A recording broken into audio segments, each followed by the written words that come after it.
Show stand-up komedi Raditya Dika yang terbaru, Cerita Anehku, akan hadir di Bali, Pontianak, Bandung, Surabaya, dan Samarinda. Penjualan tiket dibuka tanggal 28 November 2025 pukul 2 siang WIB di www.ceritaanehku.com. Sampai bertemu di kota tersebut. Sesungguhnya orang kalau nggak rajin baca buku, mereka itu rugi. Karena kalau argumen gue, baca buku, terutama non-fiksi ya, itu adalah return on investment terbesar yang kita bisa lakuin. Karena biasanya kalau penulis itu bikin sebuah buku, dia riset bertahun-tahun, kita bisa konsumsi hanya dalam hitungan minggu aja atau bahkan hari. Itu kalau non-fiksi. Fiksi juga bisa membuat kita jadi lebih kaya juga karena selain ngebangun empati karena kita hidup di karakter-karakter yang kita baca, jadi kita tahu rasanya menjadi orang lain, juga kadang juga ada pengetahuan-pengetahuan yang kita bisa dapetin dari baca buku fiksi juga. Nah, di YouTube gue ini gue sering bahas soal buku, nyimpulin atau ngebedah buku yang gue baca. Kali ini gue mau ngomongin buku yang baru kelar gue baca juga, namanya Real Artists Don't Starve. Ini masih masuk sama argumen gue di awal. Risetnya banyak banget yang dilakuin oleh si penulisnya namanya Jeff Goins. Dia udah ngeriset banyak banget materi-materi untuk membuat sebuah buku yang punya argumen bahwa kalau mau jadi seniman lo gak perlu kelaparan. Gak tau ya, gue juga hidup di zaman dimana orang-orang merasa dulu nih ya sebelum zaman modern kayak sekarang ini, tapi zaman-zaman gue SD, SMP, bahkan SMA awal itu banyak orang yang ngerasa bahwa kalau jadi seniman itu hidupnya nggak terlalu baik gitu loh. Kadang ada orang yang mikir daripada jadi seniman mending jadi A, B, C dan lain-lain. Gua pada saat muda pun juga ngerasa bahwa bisa kok kita hidup dari hasil seni kita asal kita tahu caranya gimana. Kebetulan gue kuliahnya sempat kuliah finance juga, jadi gue juga belajar dapat beberapa kelas bisnis ketika gue kuliah. Gue ngerasa bahwa seni dan commerce, seni dan mendapatkan uang atau kegiatan ekonomi itu bisa digabungin. Nah, argumen itu cocok banget sama buku ini, bahwa real artist, seniman sejati, ini argumen dia ya, bukan argumen gue. Real artist, seniman sejati tidak kelaparan. Real artist don't starve. Dia berangkat dari mitos yang ngomongin bahwa kalau kita mau hidup idealis, hidup dari karya, hidup dari pemikiran kreatif kita, itu biasa hidupnya susah. Enggak, dia ngebantai itu di sini. Dia tuh narik ke belakang dari seniman namanya Michelangelo. Michelangelo itu ratusan tahun yang lalu dia bikin seni, ternyata pas dia meninggal ditemukan di estate-nya dia, di propertinya dia tuh ada banyak uang di dalamnya. Jadi dari zaman dulu pun bisa sebenarnya lo jadi seniman yang uangnya banyak. Jadi itu anchor-nya dia tuh. Dia ngomongin dari Michelangelo baru dikembangin kemana-mana dalam buku ini. Ada beberapa argumen dalam buku ini yang gue mau share. Tentu kalau mau tahu lebih lengkapnya baca bukunya aja, Real Artists Don't Starve ini. Argumen yang pertama adalah untuk menjadi seniman yang tidak kelaparan itu cari banyak cara buat dapetin income streams. Lagi-lagi nih beresonansi ke gue juga karena zaman dulu itu gue penulis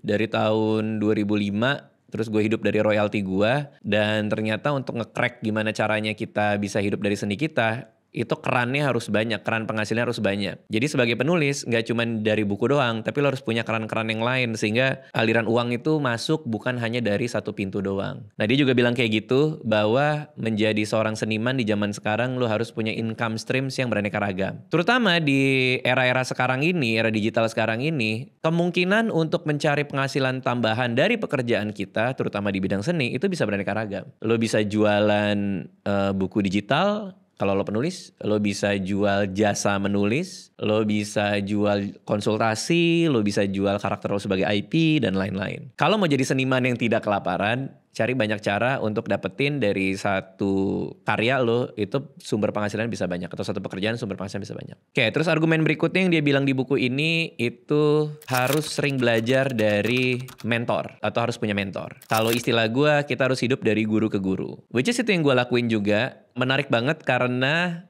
gue tuh selalu dalam state dimana gue merasa gue harus punya guru atau mentor yang bisa ngajarin gue. Dari mulai gue belajar nulis dengan Mas Ayas Laksana, Mas Sulak, sama Mas Salman Aristo. Abis itu gue belajar ke Papa Arwes, produser dari Star Vision. Abis itu belajar sama Pak Sunil Soraya sampai sekarang pun. Bahkan buat YouTube sendiri atau mengembangkan bisnis YouTube, gue selalu nyari mentor. Terakhir gue ketemu sama Jehian, kakaknya Jerome, minta waktu buat ngajarin gue. Sekarang gue lagi tertarik untuk menginvestasikan beberapa pendapatan gue ke seni. Maka kemarin gue minta ketemu sama Mas Andi Budiman yang punya film fund gitu, investor di bidang seni juga. Which is gue pengen tahu gimana sih cara lo invest di bidang seni. Gue kontak beliau, gue kontak doi, gue WA, Mas masih inget gak segala macam. Terus gue minta atur meeting, gue ketemu Mas Andi di Pacific Place sambil ngeteh, teh gue dibayarin lagi. Maaf ya nggak bawa cash waktu itu Mas Andi. Dia ngasih tahu gue banyak banget hal tentang invest ke bidang seni. Jadi hidup tuh emang harus kayak gitu menurut gue. Hidup harus belajar dari guru ke guru, hidup tuh harus punya mentor. Tapi juga jangan berhenti di kita juga harus mentoring banyak orang juga. Jadi kapanpun orang pengen nanya ke gue, biasanya kalau gue ada waktu dan kesempatannya, gue pasti terbuka gitu. Nah, seniman yang tidak kelaparan adalah seniman yang, menurut buku ini, seniman yang tidak kelaparan adalah seniman yang punya guru atau punya mentor. Dia juga ngomongin soal seniman harus punya patron. Patron itu adalah orang yang mau believe sama lu dan bisa ngebiayain lo gitu. Mungkin kalau dalam konteks industri seni ya sutradara yang punya produser yang bisa biayain dia. Atau penyanyi yang punya penyanyi besar lain atau label yang bisa bayarin dia. Artinya patron itu adalah orang yang believe sama lu dan punya resource, mau itu tenaga atau uang, untuk ngewujudin karya lu. Gua kalau gue pikir-pikir lagi mungkin tuh sama kayak waktu gue memulai karir gue di film ya. Papa Roy selain mentor gue, patron gue juga. Karena dia orang yang believe sama gue, yang mau ngemodalin gue untuk bikin film pertama gue itu Marmut Merah Jambu. Untuk waktu yang lama bahkan, untuk beberapa film dia patronin gitu. Kalau sekarang karena gue udah punya resource sendiri, perusahaan udah jalan, jadi ya udah cukup independen lah untuk membiayai project-project yang mau gue lakuin. Terus argumen di dalam buku ini lagi, Real Artists Don't Starve. Seniman itu bisa hidup melalui berbagai macam cara tanpa kompromi terhadap kreativitas. Karena banyak banget orang yang ngerasa bahwa pasar tidak siap sama ide gue. Gue sering denger tuh kayak gitu. Pasar gak siap sama ide gue, pasar gak siap sama konsep gue, pasar gak gini-gini segala macam. Tapi menurut gue justru itu challenge-nya. Gimana caranya pasar bisa kawin sama ide yang mau lo kembangin. Contoh misalnya show stand up comedy lah. Show stand up comedy waktu zaman gua dulu, persoalan paling besar untuk bikin show stand up comedy itu adalah penontonnya gak terlalu banyak yang mau beli tiket. Ketika juga gak terlalu banyak yang beli tiket, merasa bahwa show stand up tuh gak bisa direplikasi gitu. Kalau orang udah nonton satu show, biasanya dia gak mau nonton show yang sama gitu, yang pakai judul yang sama dengan materi yang sama. Makanya inovasi yang coba gue lakuin pada saat itu adalah bikin show stand up yang gak cuman gue stand up, tapi ada bagian penonton maju ke atas panggung. Jadilah series Cerita Cintaku sampai sekarang show yang lagi jalan Cerita Anehku. Jadi bukan artinya pasar gak siap nih untuk kita bikin show stand up yang berulang-ulang terus, tapi gimana caranya pasar mau terima show kita, dan gue mengejas kalau ada partisipasi dari audiens mungkin akan lebih gampang ngepromoinnya pertama, karena banyak yang bisa kita potong buat dipromoin tanpa harus ngebocorin materinya. Dan yang kedua juga orang yang, dan terjadi juga di show-show gue, orang yang udah nonton show gue, misalnya Cerita Anehku udah nonton satu show, malah pengen nonton show yang lain karena pasti bagian penonton yang maju kan beda-beda gitu. Materinya mungkin sama materi stand up-nya, dan menjadi salah satu sumber revenue gede buat perusahaan gue gitu. Artinya kalau kalian di sini masih bekerja di bidang kreatif dan selalu berpikir bahwa pasar nggak siap, pasar ini orang Indonesia kan gini, orang Indonesia itu, kita nggak akan bisa kemana-mana gitu. Karena kita selalu nyalahin adalah orang Indonesianya dan pasarnya gitu. Sementara di tangan kita, karena kita orang kreatif, kita seharusnya berpikir bahwa ya gimana cara ini bisa diterima dengan baik tanpa harus mengorbankan idealisme gue. Gitu kira-kira argumen dari Real Artists Don't Starve ini. Jadi jangan pernah berpikir bahwa kalau kita kreatif, kita akan mengorbankan keuntungan yang kita bisa dapat. Kalau kita idealistik, pasti ada yang kita korbanin. Nggak juga sih menurut gue. Yang berikutnya adalah selalu berpikir long term atau jadi profesional. Dalam buku Real Artists Don't Starve ini juga diajarin bahwa gimana caranya kita jadi profesional gitu loh. Kita berpikir bahwa ada keuntungan yang orang dapetin dengan mengkonsumsi karya kita. Ada keuntungan yang orang bisa dapetin dengan mengikuti kita gitu. Kita bisa own the audience gitu. Gimana caranya penonton kita tuh, kita bisa milikin penonton kita melalui program-program seperti misalnya membership yang gue lakuin, atau hal-hal lain gitu yang bisa kita lakuin melalui dengan karya kita. Jadi selalu berpikir long term, jadi profesional. Harus tahu bahwa karya kita akan dikonsumsi kalau itu beresonansi banyak orang. Jadi nggak cuma buat kita doang. Berikutnya yang dikasih tahu dalam buku ini adalah paham marketing dan sales. Itu juga penting. Gimana caranya uang itu datang dan gimana menukar nilai yang kita keluarin dari karya kita menjadi uang. Paham marketing, gimana cara kita memasarkan melalui channel-channel yang banyak dan melalui strategi yang seperti apa. Kalau nggak ngerti, lagi-lagi balik ke poin yang sebelumnya. Mungkin bisa cari mentor. Oke, lanjut. Di buku ini juga dikasih tahu jangan kasih gratis dan berani untuk minta uang. Di buku ini tuh ngasih tahu bahwa ada satu ilustrasi tentang seorang seniman yang karena ingin dikenal, maka dia jarang menarik uang untuk karyanya dia gitu. Jadi kalau misalnya pemain band diundang kemana, nggak apa-apa deh nggak dibayar. Atau kalau di buku ini tuh kalau nggak salah, aduh gue lupa apa contohnya, mungkin seorang penulis kali ya. Terus dia nggak apa-apa untuk nggak dibayar. Nah argumen dia adalah jangan selalu kasih gratis, harus berani untuk minta uang. Jadi daripada gratis, mending minta uang tapi sedikit. Itu argumen dia. Buat gue juga masuk akal, karena kalau kita terbiasa untuk menukar jasa kita dengan uang, ketimbang gratis untuk dipromosikan, itu akan lebih ada, kita membiasakan diri untuk menukar isi kepala kita dengan uang yang kita bisa terima. Kalau sekarang sih gue jarang ya untuk ngasih hal-hal yang gratis ya. Paling cerpen-cerpen gue itu pun juga jadi udah ada AdSense-nya. Gue dulu minimal kalau diundang jadi pembicara di sebuah kampus, minimal banget gue minta uang transport. Walaupun waktu itu belum ada nama. Mau itu cuma 50.000, 100.000 atau berapa, minimal gue mau dapat uang itu supaya di diri gue tuh ngerasa kayak, oh waktu gue masih bisa dihargai. Jadi itu argumen dari buku ini. Untuk punya kebiasaan meminta uang dari karya kita, meskipun sedikit. Oke, lalu argumen dari buku ini juga adalah belajar dari yang udah ada.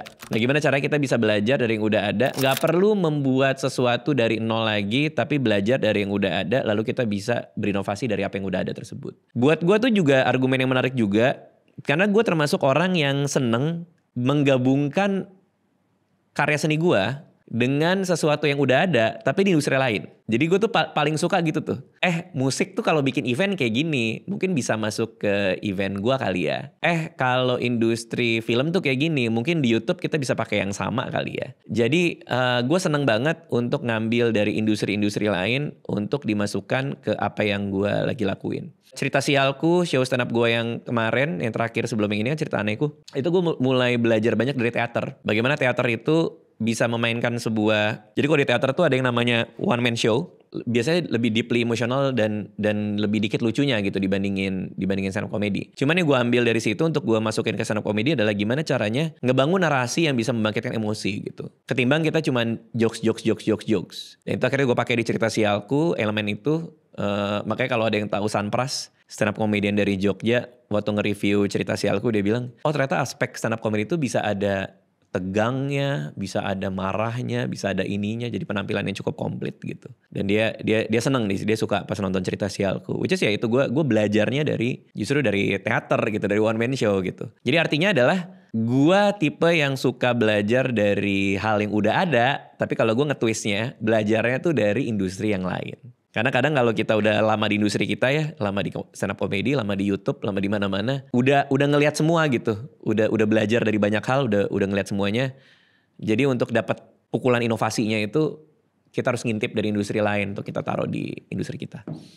Yang berikutnya adalah berpikir jangka panjang, itu sama ya kayak sebelumnya. Pada akhirnya untuk menjadi real artist yang don't starve itu kita harus berpikir long term. Jangan pernah mengorbankan kepentingan jangka pendek untuk jangka panjang yang akhirnya dikorbankan. Jangan pernah ngebelain jangka pendek daripada jangka panjang. Contoh apa?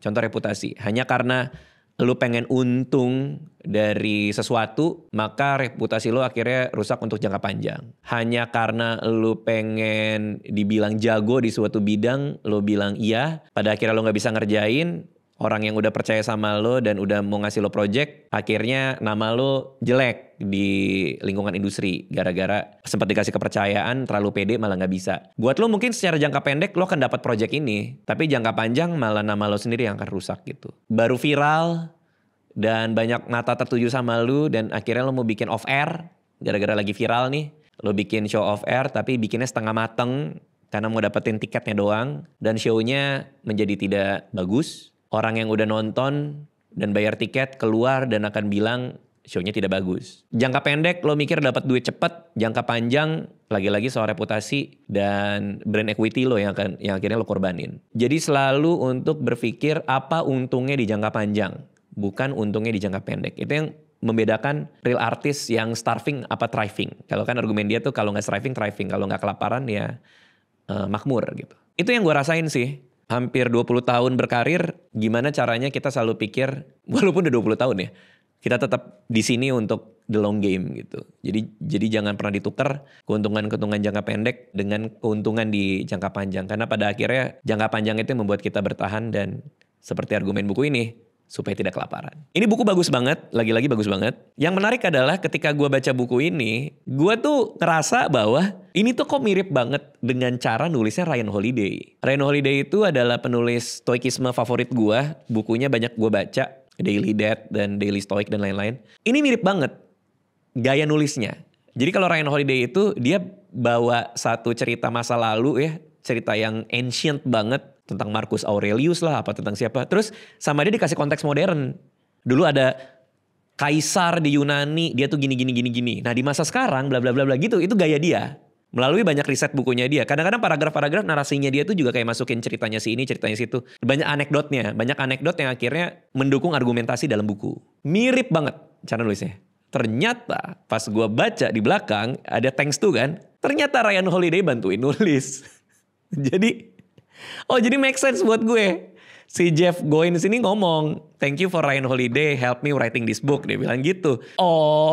Jadi masuk akal gue sekarang. Gue gak tahu di Indonesia ada buku non-fiksi dengan gaya serupa apa enggak. Karena kayak ini ceruk yang menarik untuk diisi sama penulis. Karena gayanya Ryan Holiday itu sangat khas. Dan gue belum pernah lihat ada yang bisa replicate exactly seciamik dan sebagus itu. Gue bahkan sampai nontonin podcast Ryan Holiday di mana dia ceritain proses kreatifnya dia. Dia ngeluarin satu tray yang isinya tuh semua notes dia, research dia untuk bikin satu buku. Gua ngerasa ada vakum in the market untuk buku kayak gitu di Indonesia sih. Kalau misalnya ada yang terinspirasi buat nulis dengan gaya kayak gitu, boleh silakan aja gitu. Gue juga pengen sebenarnya, tapi gue gak ada waktu. Tapi anyway, ini adalah buku yang bagus banget, cocok buat siapa? Ini cocok buat teman-teman yang mungkin mau jadi seniman tapi dipenuhi dengan rasa takut. Bukunya namanya Real Artists Don't Starve, yang nulis Jeff Goins. Itu dia nukilan gue buat buku ini.